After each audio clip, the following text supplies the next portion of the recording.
Alrighty guys, welcome back. This is Simon with Squickmons, and today we're going to show you how to use the Weld tool. You can either go up here to the top right hand corner of the screen and click on this. It says Weld Selected Entities, or you can click W on the keyboard. Now this is a great tool. It's it's something that's going to save you a tremendous amount of time where you're not trimming away a whole bunch of small straggling parts. But keep in mind, grouping is going to be something that'll be very critical and important when you're using this tool. So first I'm going to show you a simple demonstration. We're just going to go ahead and draw a box. Check that off. And then now notice this box, when I hover over it, all these sides highlight up separately. They highlight green. We want them so they all highlight up when you just hover over one side. So we're going to select them all and click G on the keyboard. Now notice when I hover over it, the whole thing is connected. Now we're going to go ahead and make a circle. So we're going to click here and hover the circle so it's just floating over the box there. Right.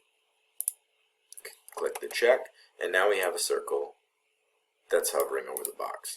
So notice they're overlapping one another. So what the Weld tool does is it's going to connect these two together so that you don't have to trim away this center section. So we're going to hover over both, go up here and click on the Weld tool, and notice now they're both fully connected. So, and it will break them apart, so you'd have to regroup this if you wanted to keep it together, but that's easy enough to just highlight over it and click G. Now it's all one part. But notice that would be ready to cut. So let's do it on a little bit more complicated scale. We're going to go ahead and do it with a text, and this is where it would save you a lot of time, or an image, but keep in mind we still need to make sure they're grouped, so we're going to go over that as well. So I'm just going to grab a simple text here, and notice I'm just leaving it to say text. If I click on the word text, I'm going to click X on the keyboard, which stands for explode. Notice this menu on the right hand side with accuracy. Up here we're going to leave that alone, and we're just going to click the check down at the bottom, apply, and now it converts this into a vector. But notice that all of these segments are still disconnected. So we're going to hover over the whole thing, highlight it all, click G, and now it's all selected as one text. So we want to keep in mind, we want to make sure that that's done prior to doing this test. So I'm going to zoom in, and now I'm going to go ahead and just snap a line and hover across the bottom there.